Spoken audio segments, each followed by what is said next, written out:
دوستای عزیز، در ویدیوی قبلی پابلش کردن آرتیکل را کار کردیم. این ویدیو هم فرمت بندی یا قالب بندی آرتیکل هست. اگر درباره آرتیکل صحبت کنیم شاید یک ویدیو کافی نباشه و در ویدیو خلاصه کار میکنیم که چه قسم فرمت بدیم، شکل بدیم آرتیکل خود را و چه تنظیماتی در بخش آرتیکل وجود داره. خب حالا اینجا ما در بک‌اند ویبسایت قرار داریم. پس می که در اینجا در URL میبینین ادمنستراتور هستیم و اینجا بخش فرانت اند ویبسایت ما هسته و این هم ویبسایت جوملا هسته که ویبسایت خود ما دانشگاه. و حالا از اینجا من میتونم به خاطر ایجاد یک آرتیکل جدید از اینجا میتونم از بخش کنترل پنل نیو آرتیکل بگیرم و یا از اینجا هم از بخش منوی کانتنت از اینجا از آرتیکلز اد نیو آرتیکل بگیرم. خب اینجا یک چیز را اگر متوجه شده باشید، اگر کورس وردپرس ما را دیده باشین اونجا create a new blog یا add a new blog بود. اینجا مقالاتی که ما وردپرس پابلش میکردیم به نام بلاگ یاد میشد و اینجا به نام آرتیکل هستن. خب ایره من نیو آرتیکل میگیرم و اینجا ویک هسته، اینمی ادیتور جمله هسته، اینجا تایتل هسته، الیاس هسته و اینجا هم کانتنت آرتیکل ما هستن و اینجا هم بعضی تنظیمات دیگر. حالا از اینجا یک کمی تکست اینجا از اینجا کاپی میکنم، کانتنتشه ایره کاپی کردم با همراه ایمیج و تمام چیزاش کاپی میکنم. حالا من اینجا میایم ایره پیست میکنم. اینجا پیست نیسته، من از اینجا میتونم از بخش منوی ادیت از اینجا پیست را کلیک کنم، اینجا پیست میکنم و میتونم از شارتکت استفاده کنم. اگر من پیست از تکست اگر کلیک کنم تمام فرمت هایی که مثل هیدینگ هسته H1 یا H2 و یا اینجا اگر کدام تکست اینجا بولد باشه یا لینک باشه تمام از اینا را چی میکنه؟ ایریس میکنه یا پاک میکنه. خاص فقط تکست از را به شکل بسیار ساده عادی اینجا پیست میکنم. من کنترل وی میکنم، اینجا تمام آرتیکل را چیزهایی که کاپی کردم هر آن قسمی که بود همون شکل ایره چی کرد اینجا پیست کرد، حتی لینکش هم اینجا آورد. اگر من بخوایم که فقط تکست از را اینجا من بیارم من میتونم از اینجا از تولز یا سورس کود یا هم از اینجا سورس کود هر دوش یکی هستن ایره کلیک کنم و اینجا من اونمو تکستی که میخواستم ایره پیست کنم و اوکی کنم. حالا من اگر ایره همین شکل من اوکی کنم ایره اد کنم کانتنت که من از قبل اینجا پیست کردم و پاک میشه، ریپلیس میشه، جایگزین ازی میشه اینمی تکست ما به شکل عادی. ایره اوکی میکنم، میبینین بسیار عادی بدون از اینکه اونجا میدیا را ایمپورت کنم، بدون از اینکه لینک ها را اد کنه، بدون از اینکه هیدینگ یا عنوانا را اضافه کنه. بسیار ساده اونم تکست از را چی کرد اینجا آورد.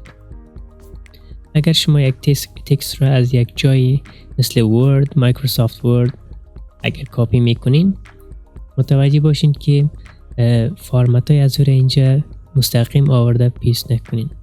اگر ممکن باشه از سورس کد استفاده کنین. حالا یک پاراگراف هسته، من اگر بخوایم پاراگراف دیگر همینجا من پیست کنم میره پیست میکنم اونم تکست بار دیگه و اوکی میکنم. حالا اگر پس ایره من یک دفعه چک کنم میبینین که یک پاراگراف دیگه هم اینجا اضافه شد. خیلی ساده است نه؟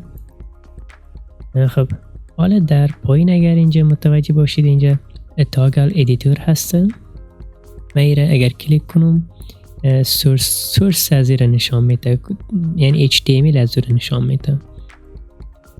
ببینین HTML از اون آمد. از اینجا ما میتونیم کدای CSS هم اینجا اضافه کنیم، نوشته کنیم و دیزاین بدیم. اما توصیه نمی کنم که شما از اینجا دیزاین بدین و باز با مشکلات اینجا مواجه شوین.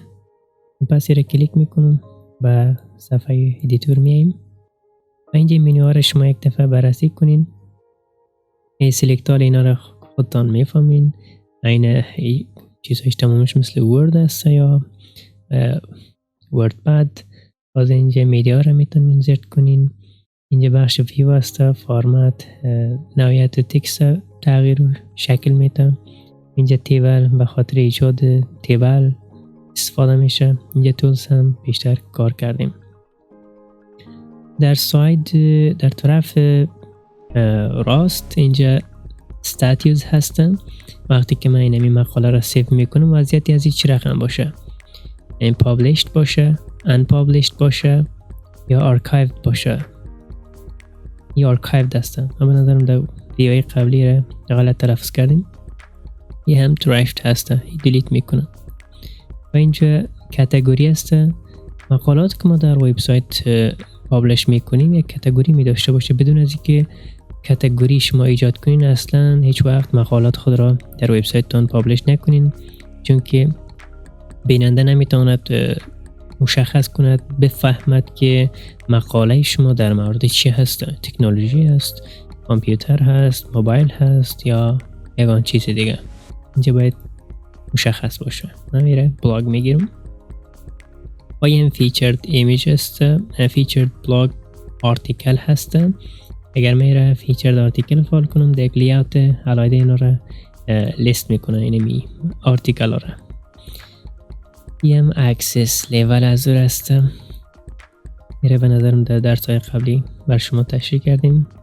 این دسترسیه، مثلا کیا میتونه این آرتیکل وقتی که پابلش شد دسترسی داشته باشه. یم زبانش و اینجا عنوانش هم ما بایتالشم نوشته میکنم، یعنی ویسروی برای گرفتن بیننده برای ویبسایتتان. اینجا الیاس از هیچ وقت شما نوشته نکنین، چون که خود جمله بسیار خوب بر شما خودش جنریت میکنه. و اینجا هم ایمیج اند لینکس هست. ایمیج و لینک ها رو میتونین از اینجا اضافه کنین.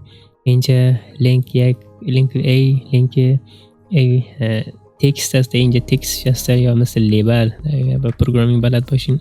اینجا لینک شه در آخر آرتیکل تان این لینک ها اضافه میشه. اینا رو در یک ویدیو دیگه من تصمیم دارم بر شما کار کنم. و به بخش آپشنز هم اینجا لیاوت و تایتل، شو تایتل، این لینک تایتلز هست. اینجا اینا را تعیین میکنین که لیاوت ها مثلا چه رقم باشه، دیده شه یا دیده نشه. و اینا را شما میتونین هاید کنین. ایوز گلوبالز که هست، اونم تنظیمات که از طریق گلوبال این سرتاسر جمله شما اضافه کردین از تنظیمات، اونا را از اینجا چی میکنه؟ اینهریت میکنه. خب اینجا پابلیشینگ هست. شما از پابلیشینگ میتونین تاریخ پابلیش مقاله تان را و از اینجا هم تاریخ ختم میشه. اگر مثل قرعه کشی که شبکه‌های مخابراتی مثل که بیخی روزانه در تلویزیون ها جر میزنن و مثل از اگر شما هم در ویبسایتتون یک قرعه کشی اگر دایر کنین میتونین تاریخ پابلیش و تاریخ ختمش اینجا نوشته کنین. وقتی که تاریخ ختم تمام شد آرتیکل شما اتومات ریموف میشه از ویبسایتتون. این تاریخ ایجاد هستن.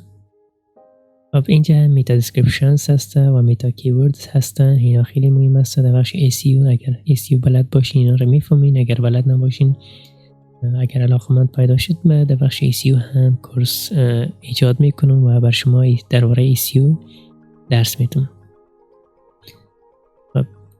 کانفیگور رو میمونیم. این پرمیشنز هسته. از طریق پرمیشنز میتونیم اجازه بدیم که کیا چقدر دسترسی به این مقاله داشته باشن. مثلا منیجر بتونه ایره دیلیت کنه یا ایدیت کنه و یا ادمینستراتور. من خودم چی هستم؟ سوپر یوزر هستم و اینجا فرق داره ادمینستراتور و سوپر یوزر. ببین چون که از اردیشه علیه آورده.